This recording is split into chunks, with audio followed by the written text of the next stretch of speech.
Yeah. Okay, let's bow our heads. Let's pray. Father, we just thank you this morning. Thank you for what you're about to do. Thank you that you will speak to us. You will minister to us. Thank you that healing will flow. Miracles will take place. Deliverance will take place in our lives. Change life. A turnaround in our lives, Lord, will take place. We welcome you in this place, Lord. I pray for revelation, insight, wisdom sa bawat isa po sa amin. And let the word of God come forth with power sa aming mga buhay. We welcome you in this place today. In Jesus' name, everybody will say, Amen and Amen. Palakpakan po natin ang Panginoon. We can all be seated. Amen. Kung may Bibles po kayo, buksan po natin Daniel chapter 3. Para kagawad, Daniel chapter 3, verse 1 to 12. Okay? Lahat po tayo, basahin po natin na malakas. Okay? Bigyan nyo ng damdamin pag nagbasa po kayo para ma-enjoy po niyo yung Bible. Para ma-enjoy po niyo yung nakasulat. Okay? Pag binasa po ninyo, basahin po niyo na may damdamin. Okay? Let's read it all together. 1, 2, 3, read. King Nebuchadnezzar made a gold statue 90 feet tall and 9 feet wide and set it up on the plain of Dura in the province of Babylon. Then he sent messages to the high officers, officials, governors, advisors, treasurers, judges, magistrates, and all the provincial officials to come to the dedication of the statue he had set up. So all these officials came and stood before the statue King Nebuchadnezzar had set up. Pakilakas po natin. People of all races and nations and languages, listen to the king's command. When you hear the sound of the horn, the flute, the sitar, lyre, harp, pipes, and other musical instruments, bow to the ground to worship King Nebuchadnezzar's gold statue. Anyone who refuses to obey will immediately be thrown in the blazing furnace. So all the sound of the musical instruments, all the people, pakilakas, what?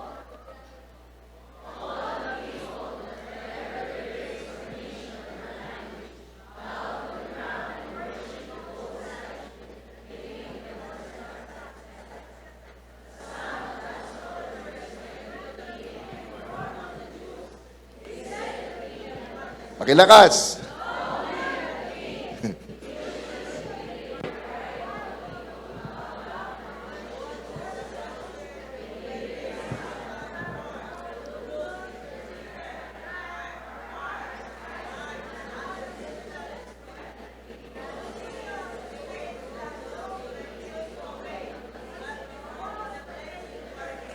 But there are some Jews, Shadrach, Meshach, and Abednego, whom we have put in charge of the province of Babylon.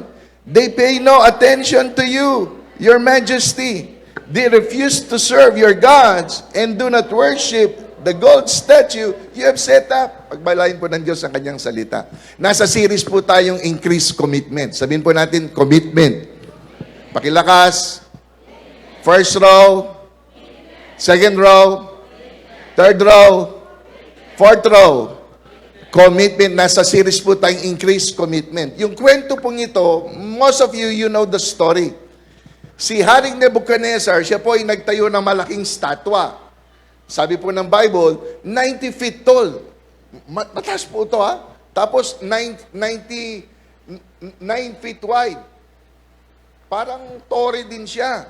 Tapos sabi po niya, sa tugtog ng mga trompeta, sa tugtog ng mga musical instruments, dapat lahat ay magbabaw. Dapat sumamba po sila at sila ay magbabaw doon. So, sa madaling salita, tumugtog yung mga trompeta, tumutog yung mga instruments, nagbaw lahat, maliban kay Shadrach, Meshach, at kay Pastor Lito. Pwede ba nyo lagyan yung pangalan? Shadrach, Meshach, at pakilakas din yung pangalan ninyo. Shadrach, Meshach, at isang beses pa. Shadrach, Meshach, at Shadrach, Meshach, at Abednego. Hindi po sila yumuko. Hindi sila nagbow. At may nagsumbong. Lalo na ngayon oras na po yung politiko, dakal susumbong na Dakal susumbong, ay, ikay po, manyan. But listen, yung mga kasama po ni Haring Nebuchadnezzar, nagsumbong po sila. Bakit? Siguro kasi nasa plane po sila ng Dora. Actually, noon pa may Dora na. Dora. Nasa plane sila ng Dora. Ibig po sabihin ng plane na yun, talagang kapatagan yun.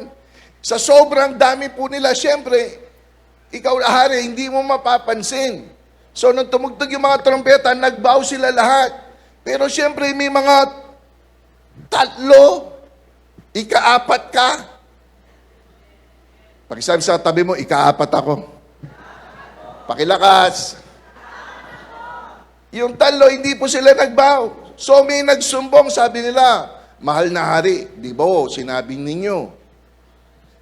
ninyo na kapag tumulog yung trompeta at yung hindi lumuhod, di ba itatapon sila sa pugon. Gagawin silang pandesal. Sabi po nila, itatapon sila sa pugon. So basically, you know the story. Nagalit po si Haring, pinatawag sila. Ano pinatawag po sila, nagalit si Haring Nebuchadnezzar. Sabi niya, totoo ba? Totoo ba na hindi kayo lumuluhod? Di ba? Hindi kayo lumuluhod sa estatwang ginawa ko? So you know the story. Ready na kayo? The title of today's message is, ang commitment na hindi nagbabaw. Ang commitment na hindi nagbabaw. Pag sinabi po kasi natin commitment, sa iba, it's a bad word. But the truth is, it's a great word nga eh. Pag commitment. Amen. Lahat po ng committed, magsabing amen. Commitment means something, ibig po sabihin ng commitment, it means something pledged or committing to a trust. O para mas maintindihan po ninyo, other words for commitment are allegiance, loyalty, faithfulness, and devotion. Kasi it's through commitment that you will find out what you really stand for. Kasi sa commitment, dito mo talaga makikita kung ano talaga yung pinapaniwalaan mo. Sa kwento pong ito, kaya napili ko po yung kwentong ito, makikita po natin kung gaano committed yung mga taong ito. Sa kabila ng pagsubok na dinanas po nila, hindi po sila nagbaw. Pakisabi sa tabi mo, huwag kang magbaw. Amen. Ready na kayo? Things to know about commitment. Here we go. Number 1, commitment will cause you to stand alone. Commitment will cause you to stand alone. Basahin ko muna po, Nagalit kasi si Haring Nebuchadnezzar pinatawag po sila. Ito na po yun.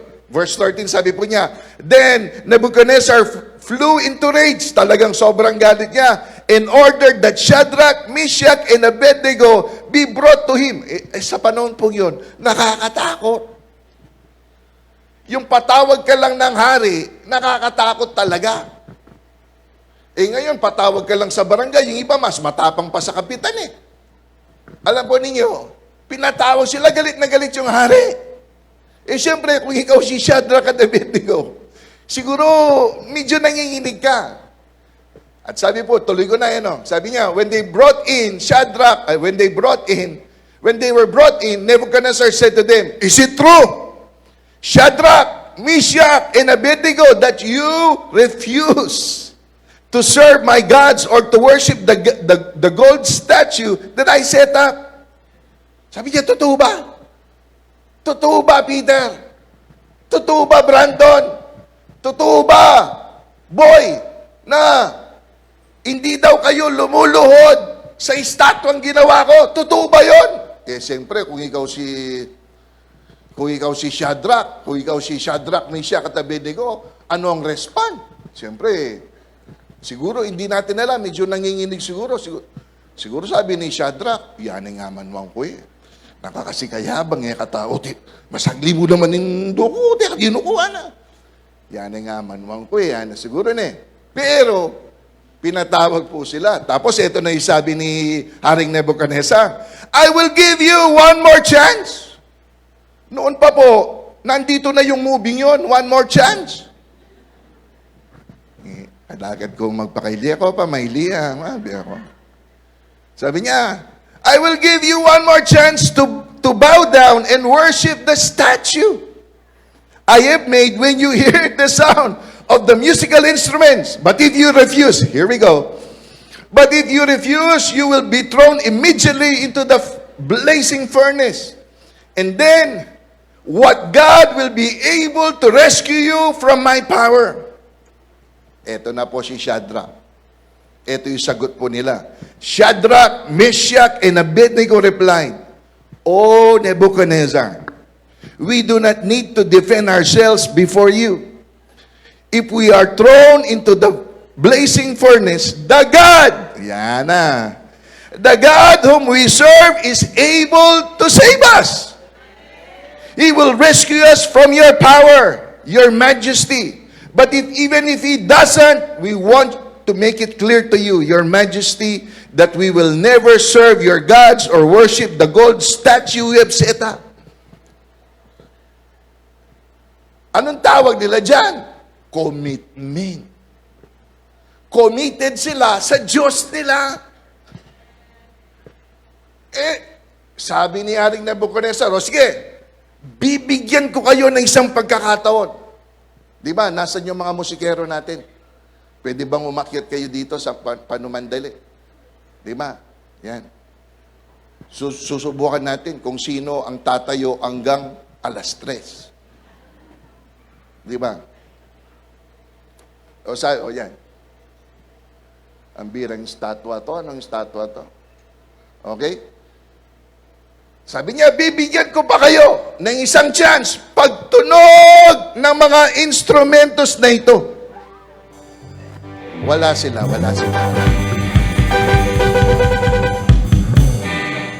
Para kagawangan. Ngunit. Ayan. Voltes 5, di ba? Naintindihan mo nyo? Sabi niya, pagtunog ng mga trompetang ito, ng mga instrumentos na ito, bibigyan ko kayo ng pagkakataon para lumuhod. Sound, please. Okay?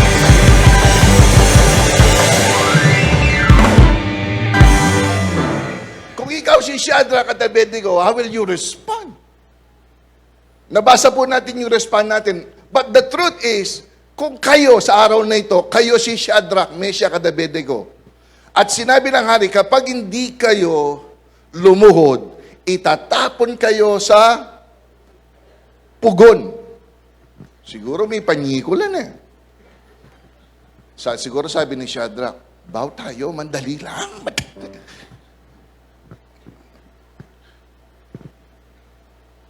Istungi kayo na, istungi katamig baw. Ingriban mo nga yan, makulot siya. Masilable. Amen. Yung Levi's mong yan. Masusunog lang yan. Yung ilong mo, no? Paglabas mo, panguha ka agad. How will you respond? Kung ikaw si Shadrach, Meshach at Abednego, how will you do it? Yung iba, pwede nila sabihin, mag-bow na lang tayo, tapos magsisi na lang later. Ganyan, di ba? Iba sa inyo, ganyan ang gagawin ninyo. Tsaka naintindihan naman ni Lord. Di ba? Naintindihan naman ni Lord na, siyempre, matita mo. O di ba? Yung iba sa inyo, ganyan po tayo magre-respond. Pero yung iba, hindi ganyan ang respond po nila. Ibang klase. Kamukha mo. Anong respond po nila? Tingnan po ninyo, di ba? Tingnan ninyo kung gaano, actually, very submissive pa to eh. Very respectful pa eh. Sabi niya, sa ibang salin, sabi niya, O King Nebuchadnezzar. In-address pa po nila na hari siya eh. Hindi ka man po namin dapat sagutin ng ganito. Hindi po kami magbabaw o luluhod sa Diyos o sa estatwang ginawa po ninyo. Pero kung sakaling itatapon po nyo kami, ang Diyos po namin, ililigtas niya kami.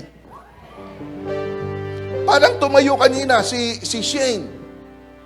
Diba? Dapat ganyan ang commitment.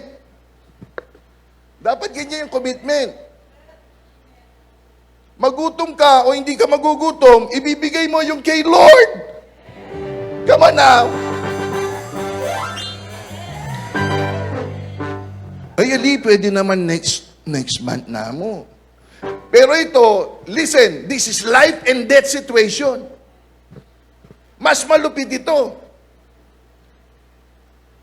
Eh kung nga yung 10% mo, hindi mo mabigay, palagay ko pagdating mo dito, wala pa man music, magbabaw ka na.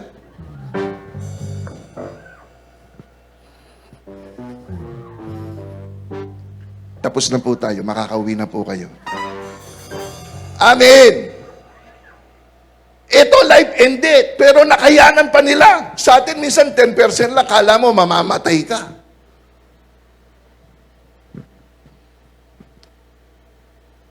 Magkuklose na po ako. Amen. Pagsabi sa katabi mo, ikan eh. Pagsabi sa katabi mo, ikan, what? Bakit niyang ka mo?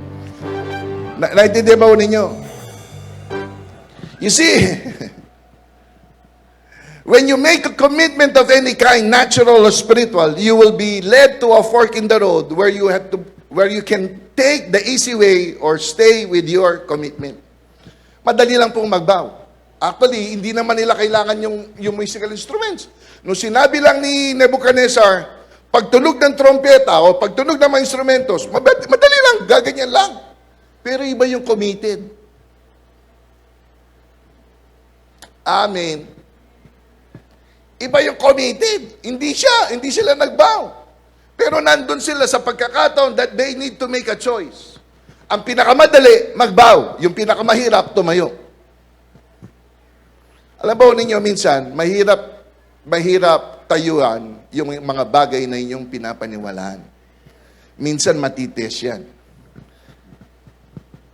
Dadaan lang ako, katulad ni Shane.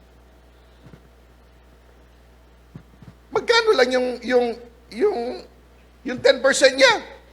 Eh, what if mayroon ka pang 1,000,000? Palagay ko, manginginig yung kamay. Diyos ko, 100,000. iPhone 15 na yun eh. Diba, gaganyan ka, Diyos ko. Diba, pinano sa ako kabyas din eh. Ganyan. Eh, iba sa atin, 10,000 lang. Minsan, 2,000 lang. Mateko. Dito pa kaya? Can you say amen? Ginagamit ko lang pong example dahil yung narinig ko kanina kay Shane. But the truth is, napakalaga po na mag-increase yung commitment po natin. Can you say amen? Kasi pag nandun ka na sa, sabi nga po nila, fork in the road, ibig ko sabihin, yun ang crossroad dyan eh. Pipili ka. Pipili ka talaga. Example, single ka, may nanliligaw sa'yo. Pipili ka. Nanliligaw sa'yo. Hindi naman born again. Nandun ka sa fork in the road. Dito o doon. Di ba? Pag nakikita mo, pastor, 40 na ako. Pastor.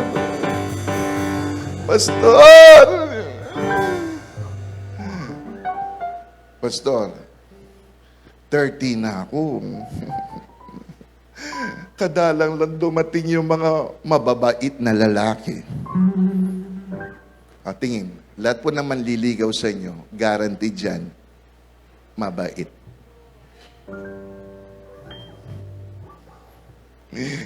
Pwede na siguro yun. Pastor, magobra naman. Born again niya, ali, magana kayo. Pastor, magalang naman siya, born again siya. Magalang.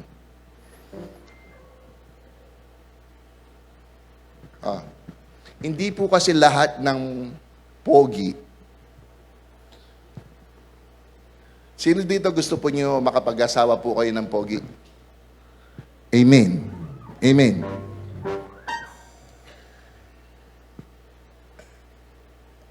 May pogi po na hindi born again. May pogi din na born again. May pangit din na hindi born again. Pero may pangit din na born again. Kung wala na talaga, okay na po yung pangit na born again. Bakit? Di baling Di baling masakit sa mata, wag lang magkasakit ang puso.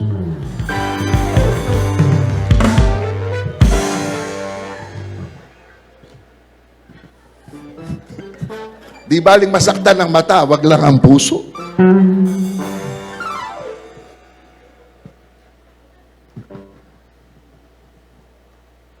Kasi pero siyempre, committed ka eh. Alam mo, dapat, sabi ng Bible, huwag kang makipamatok sa mga hindi mananampalataya. Come on! Huwag kang do not be equally yoked with unbeliever. Sinabi po ng Bible. Ngayon, grabe naman si pastor. Grabe. Hindi naman po ako nagsabi nun. Ang Bible. You may have your own opinion. I may have my own opinion, but what settles our opinion is the Word of God. Ito yung opinion ng Diyos. Kaya kung ano sinabi ng Lord, doon ka tumayo.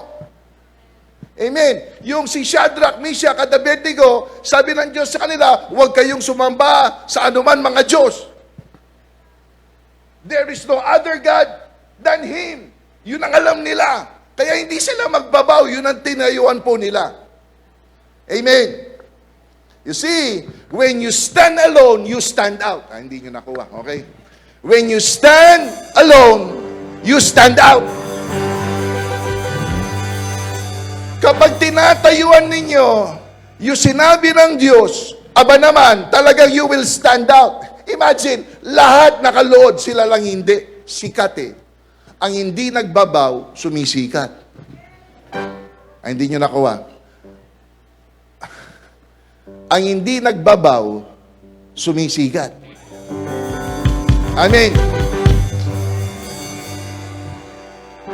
Ang may commitment, sumisikat. Imagine lahat nakabaw, ikaw lang hindi. Eh, siyempre, ganyan talaga. Example, pag may nakita kayong maganda o pogi sa mall, di ba, tinitingnan ninyo? Nung minsan, kilala po niyo si Pastor Janel, di ba?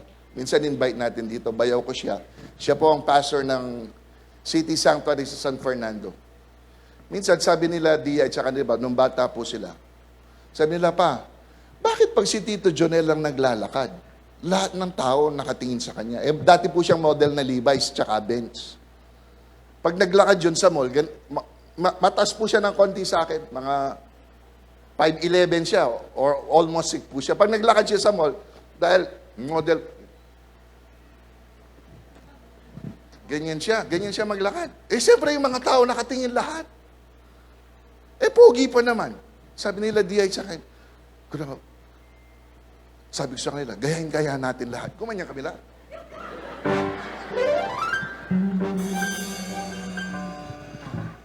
Walang tumingin.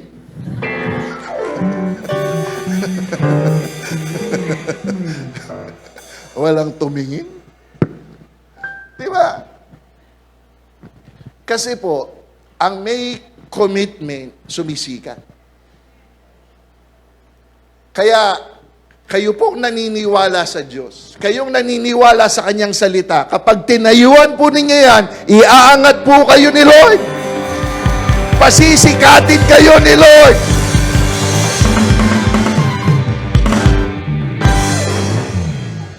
Eh, sabi na yung isang dati na, yung yumahong kaibigan namin, dahil born again na siya, hindi na siya umiinom. Dati, sa sobrang lasing po niya, sa kalsada na lang siya natutulog. Hindi, this is true. Sa kalsada na lang siya. Hindi man siya aabot sa bahay nila. Sobrang kalasingan. Until one day, nakilala niya si Lord na born again po siya. So, nung nalaman naman kaibigan po niya na hindi na siya umiinom, in-invite siya. Sinubok siya. In-invite siya sa isang party. Sa isang pagkainan. So, siyempre, yung iba nakainom na. Nung dumating po siya, sabi ng kaibigan niya, pre, shot ka naman isa. Ang sagot po niya, hindi na ako umiinom eh, pasensya. Hindi na ako umiinom. Tapos sabi ng, makulit eh, siyang may birthday. Eh, siyempre, pre, inom ka, birthday ko ngayon. Sabi ng kaibigan ko, pre, happy birthday. Hindi pa rin siya uminom. Sabi ng birthday boy, Yan ang sinasabi ko eh. Lahat ng uso, ginagaya mo. Sabi sa kanya. Nauso yung kursilyo, nagkursilyo ka. Nauso yung charismatic, naging charismatic ka. Nauso yung born again, nakiuso ka na naman. Inom ka, ngayon lang, birthday ko. Sabi niya, hindi na ako uminom, pre. Coke na lang bigay mo sa akin. Hindi pa siya bumigay. Last hirit. So sabi niya, hindi ka na umiinom? Umiinom ka na lang ko. Kasi ganito, sabi niya, sasama ako kapag ininom mo ito. Siyempre, tayo kung medyo mahina yung commitment mo, isang kaluluwa na to. Madadala ko sa church. Sabi ng kaibigan ko, alam mo, sabi niya, pre, alam mo ba, kung talagang gusto mo sumama sa akin, kahit hindi ako iinom, sasama ka.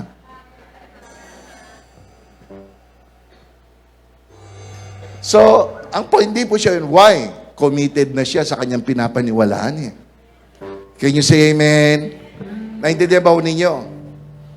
Ang committed, sumisikat. Amen. Katulad ngayon, tayo po pinasikat ni Lord dahil sa inyo. Dahil committed tayo. Who would have thought na makapagpapatayo tayo ng building na ganito? Pero dahil committed po kayo, ngayon, sikat tayo. Lahat na pumupunta dito, sabi nila, may sibahan palang ganito. Akala ko sa Singapore lang. Hindi, Bundagol meron. Amen. Naintindihan. Kasi committed ka eh. First, commitment will cause you to stand alone. May mga panahon po, you're gonna make a tough decision sa buhay po ninyo, but you stay, saan kayo committed? Kung kay Lord kayo, doon po kayo. Can you say amen? Hindi sila nagbow. Kahit mahirap, kahit nakakatakot, hindi po sila nagbow. Number 2, commitment will cost you something. Commitment will cost you something. Ulit, commitment will cost you something. Sabi nga po dito, there is no such thing as free commitment. It may cost you a friendship. O ito, sa mga politiko, it may cost you some votes in an election. Kasi ayaw mo yan eh. Ayaw mo ng corrupt. Kaya minsan ayaw nila eh. Pwede niyan. Gaganunin ka eh. It may cost you something. Kahit sa mga magkaibigan. Yung isa dati, nasasama ka niya, ngayon ayaw mo na. Maghihiwalay po kayo. Can you say amen? When you make a commitment to God, there's gonna be some reactions. Diba? Basahin ko lang po to. Nakita nyo to, hindi sila nagbow. So ngayon, anong reaction nila? But some of the astrologers went to the king and informed on the Jews.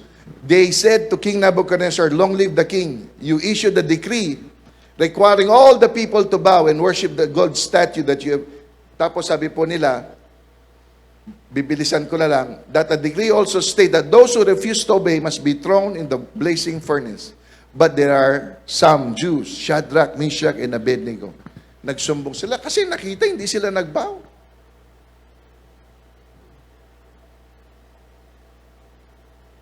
Hindi sila nagbow, nakita eh. Alam ba ninyo, kapag committed kayo, yung iba sa atin, di ba, kinantsawan po tayo. Yung iba sa inyo, kinantsawan kayo. Bakit binibigay nyo yung pera sa simbahan na ito? Kinakantsawan nyo yung iba sa inyo. Ba't ka Iba sa inyo, lalaki naman pinambibigay po ninyo. Iba, alos savings po ninyo, binigay po ninyo. Iba, nakantsaw po kayo. Pero yun ang commitment po eh. Makinig po sa akin. Yung mga nangangantsaw, yun ang isang bagay na ayaw nilang gawin. Ulit. Yung mga nangangantsaw, kaya sila nangangantsaw kasi hindi nila magawa yung ginagawa mo. Mas madali kasi yun eh. Mas madali yung mangantsaw. Mas madali yung magbow kaysa sa tumayo sa pinapaniwalaan mo. Ito, hindi sila nagbow. Mahirap ba yun? Mahirap. But it cost them. Imagine, ang daming nakataya maliban sa buhay po nila. What if mapahiya sila? What if hindi dumating si Lord? What if hindi sila ni-rescue ni Lord? Di pati yung pananampalataya nila napahamak. Maraming nakataya. Pero wala silang pakialam doon. Basta sila ay committed sa kanilang pinapaniwalaan. Example kayo, committed kayo na kapag Sunday dapat nasa church kayo. Kaya kahit sino pang mag-invite sa inyo, hindi kayo natitinag. Kailangan nyo mag-church. May nagtanong, Pastor, kailan tayo walang church? Dalawa lang po ang rason. Bakit hindi kayo mag-church? Number 1, umuulan ng apoy. Number 2, bumubuka ang lupa. Kung hindi naman umuulan ng apoy, hindi nang bumuka ang lupa, mag-church po kayo. Can you say amen? Lahat po na committed sa church, magsabing amen. Yan. It will cost you something. People will take notice of your commitment. There will also be someone who is annoyed by your commitment to God. Sometimes it's your family, sometimes it's your close friend. Naalala ko po nung college po ako. Na-born again ako, college eh. Third year college po ako nung ma-born again po ako. Marami din kami kasing nung college po kami, mga loko-loko din kami. Kaklase ko rin yung mga iba sa inyo. Loko-loko din kami. Ang dami ko sinamahan. Lahat ata pumasok ko ng prat, kaya pratot din ako.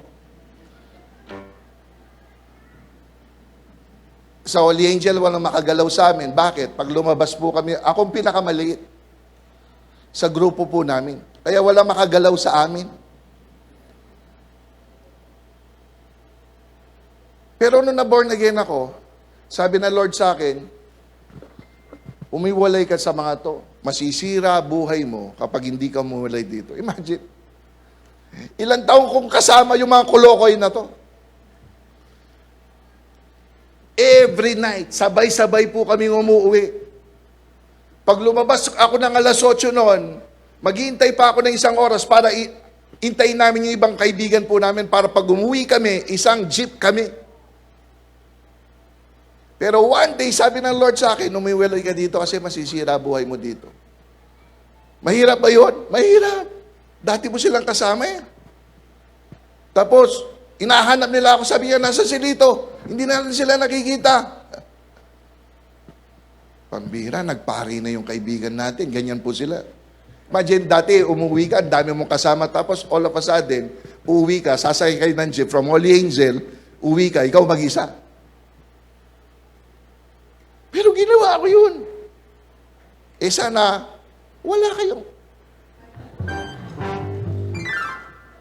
wala sana kayong pastor. Hanggang doon lang. Wala na sana kayong pastor ngayon. Can you say amen? Na-imagine ba ninyo kapag sinabihan kayo ni Lord na hiwalayan mo yan, anong mangyayari sa buhay po ninyo? Pakisabi sa tabi mo, malapit na kamituran ganyan. Ayan ay pastor, malapit na kamalapit. What if umiwalay ka dyan? Anong pwedeng mangyari sa buhay po ninyo? Makinig po kayo. May mga kaibigan na sasama lang po kayo in a certain level. Pero may mga kaibigan na hindi po sila kayang sumabay sa isang level. Can you say amen? Can you say amen? Pagsabi sa tabi mo,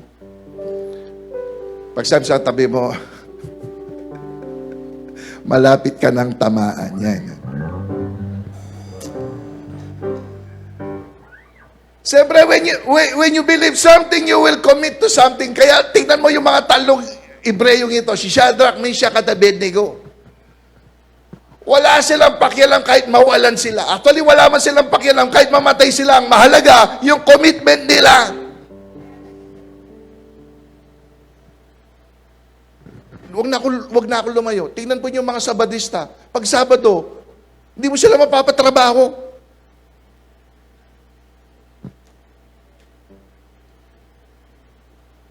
Yung mga iglesia, pag Huwebes, kailangan nilang sumamba.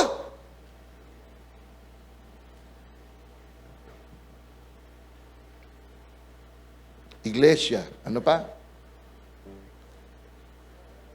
Sabadista. Yung mga Katoliko. Mga born again kaya? Linggo na lang, at saka Wednesday. Aatin pa pag birthday. Wala man sa linggo at saka Miyerkules, pag birthday pa aatin. Nasaan ang commitment? Nasaan ang commitment? Amen? Nasaan ang commitment? O di ba, nung pumutok yung pinatubo, lahat tumatak, Diyos ko, Diyos ko. Ganyan, di ba? Nung dumating yung pandemya, every one of us, yung nasa natin, oh Lord, sana mag-church na kami. Nung dumating yung pandemya, nung wala tayong physical gathering just like this, everybody's desiring, Lord, we long for the day that we can gather together to worship you. Ganyan pa tayo ano pa natin, di ba? Nasa tayo. Wala na po yung pandemya, kayo na lang ang wala. Amen. Amen. Noon, di ba, kinakantsawa, niloloko pa nga namin si Tita Justin nung cellphone pa yung ginagamit namin. O, yan na yung piano. Ano. Kumiyak na yan kanita Tita Jazz. Pero ngayon, wala na tayo sa cellphone. Actually po, listen, yung live streaming, you know this very well. Yung live streaming, para sa tao lang na may karamdaman. At para sa mga taong nasa ibang bansa. Kung wala naman po kayong sakit, dapat nandito po kayo. Can you say amen? Amen. Nasaan ang commitment? Di ba? Noong lang nagpatayo tayo ng building, some are committed, some omitted. May mga taong umalis nung nagpapatayo tayo ng building. Pero may mga taong nagpatuloy, kahit mahirap, kahit duguan na yung ating mga bulsa, nagpatuloy pa rin po tayo kasi alam natin ito yung sinasabi ng Lord sa atin. Amen. Huwag po niyong kalimutan, wala sana ito, pero kung nagtutweet kayo, tweet na lang po niyo. Your desire to obey must always be greater than your excuse. Ulit. Your desire to obey must always be greater than your excuse. Dapat yung nasa natin sumunod, palaging mas malaki ito sa mga excuses po natin. And you have heard this very well. Palagi ko sinasabi ito. Excuses are the nails used to build a house of failure. Excuses are nails used to build a house of failure. Pag puro lang kayong excuse, wala po kayong mararating sa buhay. Di ba? Ba't di ka umatin? Kasi, pastor, ano? Ba't di ka umatin? Ba't wala ka sa life group? Kasi, kasi. 3 weeks ka na hindi umatin. Kasi, pastor, kasi. Pero bakit ka nasa mall? Siyempre naman. Amen. Ba't ka nandun sa kainan? Siyempre, libre. Amen. And lastly, ready na po kayo? Last na lang. Magboboto pa tayo. Ay, bukas pa pala. Number 3, commitment is rewarded. Commitment is rewarded. When you make a commitment, you can count on the fact that when you stand for God, you will be delivered. Kapag kayo po'y naniniwala, tumatayo para sa Diyos, ililigtas kayo ni Lord. Ay, sana po, makuha po niyo ito. Daniel chapter 3, ano sabi po niya? Di ba tinapon sila? Alam ba rin niyo yung kwento? Nung tinapon yung 3 Ibreyong ito, sa sobrang init ng pugon, yung nagtapon na matay. Ganyan kainit siya. Nagalit siya, Haring Nebuchadnezzar, sabi niya, painitin pa ninyo yan ng 7 times. Oh. Sa sobrang init, yung nagtapon, nasunog din po sila. But here we go, dahil committed po sila, but suddenly, Nebuchadnezzar jumped up in amazement and exclaimed to his advisors, "Didn't we tie up 3 men and throw them in the furnace?" Yes, your majesty, we certainly did. They replied. Look, Nebuchadnezzar shouted, I see 4 men unbound, walking around in the fire unharmed. And the 4th man looks like a god. Sa ibang salin, it looks like the Son of God.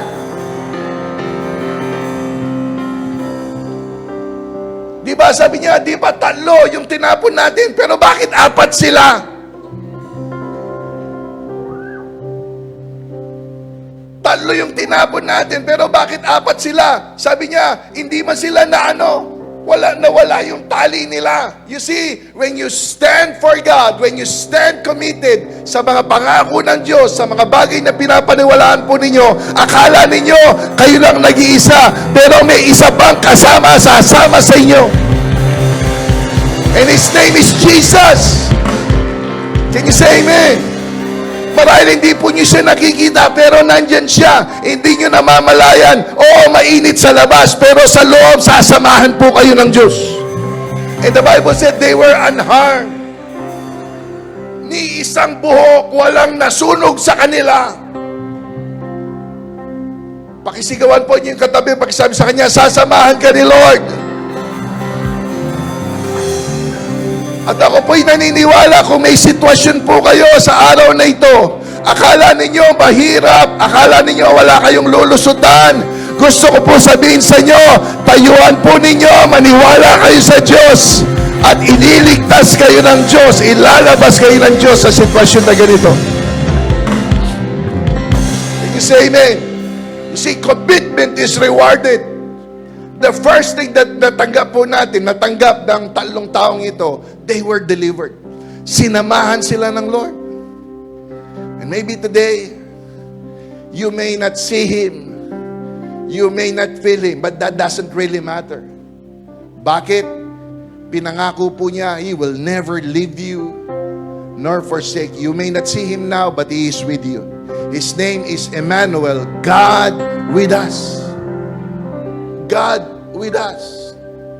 So, gusto ko sabihin sa inyo, you stay committed and God will deliver you. Number 2, when you make a commitment, you count on the fact that when you stand for God, you will see your situation turn around. Tayo po tayo lahat. Tayo po tayo lahat. I want everybody. Sa bilang ng 3, ganito pong gagawin po natin. We're gonna sasabihin po natin, Lord, thank you for a turnaround. Tapos iikot po tayong ganyan, ano? At the count of 3, 1, 2, 3, go. Tayong lahat.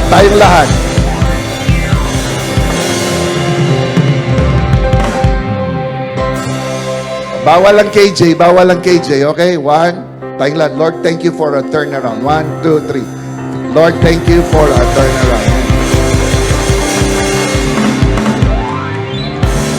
Meron ba akong kasama dito na naniniwala ipipihit ng Diyos ang sitwasyon ninyo?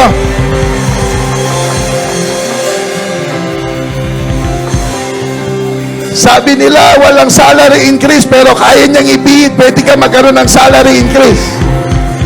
Sabi nila hindi ka pwedeng manalo, pero pwede naman niyang ipihit ang sitwasyon. Sabi nila hindi mangyayari yung nasa mo, pero kaya naman niyang ipihit ito. Amen. Yung donkey nga na hindi nagsalita. Si Mary na walang asawa, nabuntis. Siya lang po yun. Huwag ka na sumunod. Pero nagawa po niya yun. Nangyari yun. Kahina naman. Gusto kong gamitin si Kuya Leo. Kahina naman ng Diyos mo. Kung hindi niya kayang ipihit ang sitwasyon mo. Kaya po niya. All you need to do is to stand committed. Diba? Kapag tumayo kayo sa Diyos, tinayuan ninyo ang Diyos, yung mahirap na sitwasyon, kaya po niyang ipihit. And lastly, huwag na po kayong umupo. When you make a commitment, you can count on the fact that when you stand for God, you will be promoted.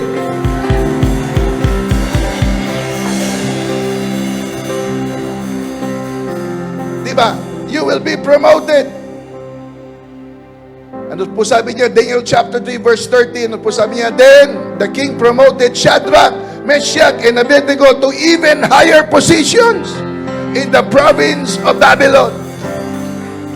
Makinig po kayo, hindi lang kayo sasamahan ng Diyos.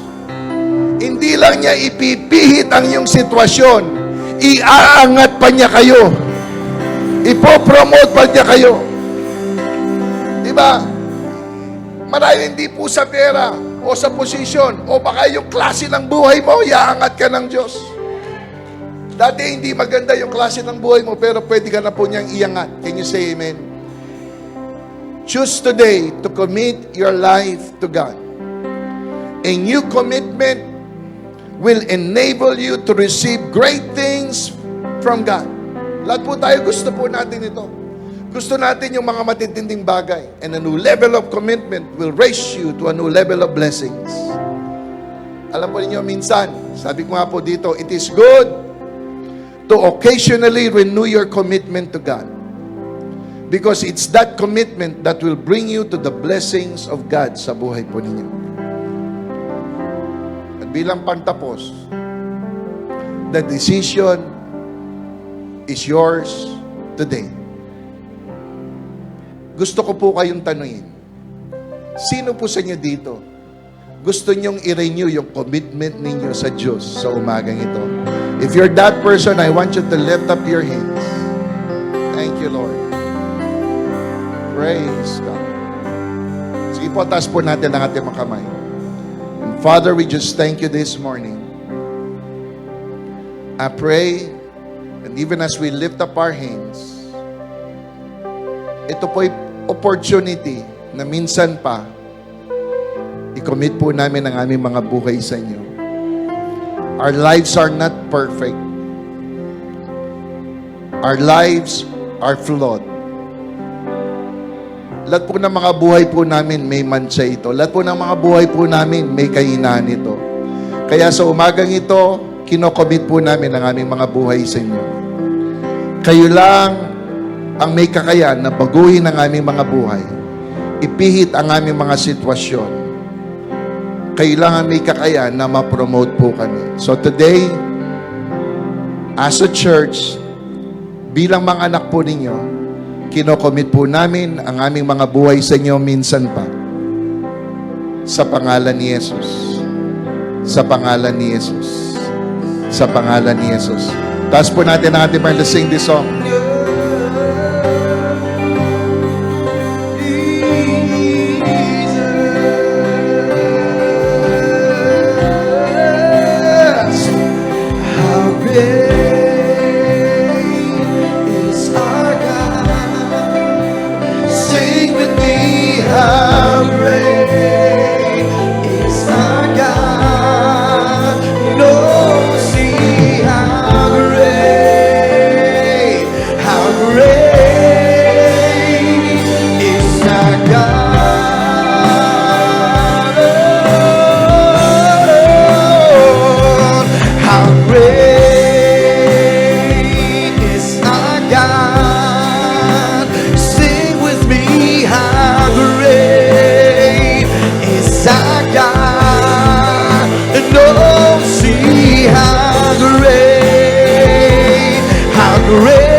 Taas po natin ang ating mga kamay. And my heart will sing how great is our God. His name is the name above all names. You are worthy of our praise.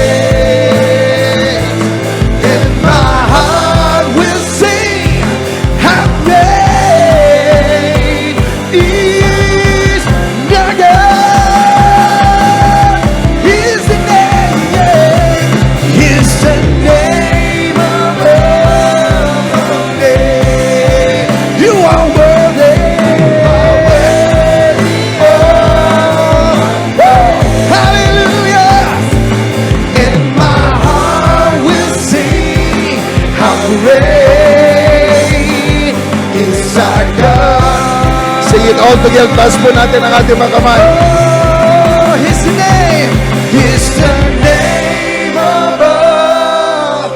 His name is Let's Jesus. lift up our voice. You are worthy. You are worthy.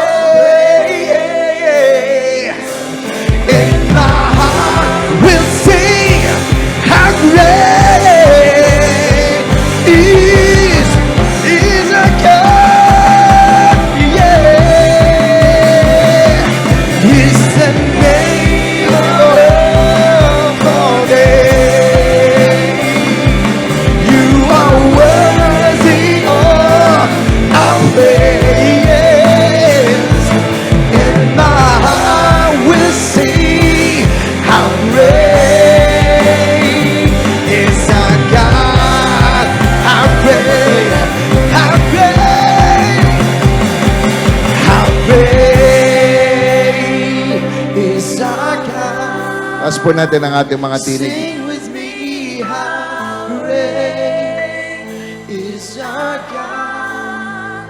No, see how great is our God. Taas po natin ang ating mga kamay. And Lord, we just thank you. Thank you for this morning. Lord, sa oras pong ito, tinatas din po namin ang bansang Israel. Lord, we plead the blood of Jesus upon that place, upon that nation. That no evil shall befall it, O God. I pray nang iyong mga anghel lang siyang patuloy na magbantay sa iyong mga pinili, sa iyong bansa. Ikaw ang pumili sa bansang ito. Lord, sinabi mo, mapapagpala ang mga taong pinagpipray po nila ang bansang Israel. So today, we speak blessing, we speak protection. Lord, we speak a hedge of protection sa bawat isa sa mga taong nandoon.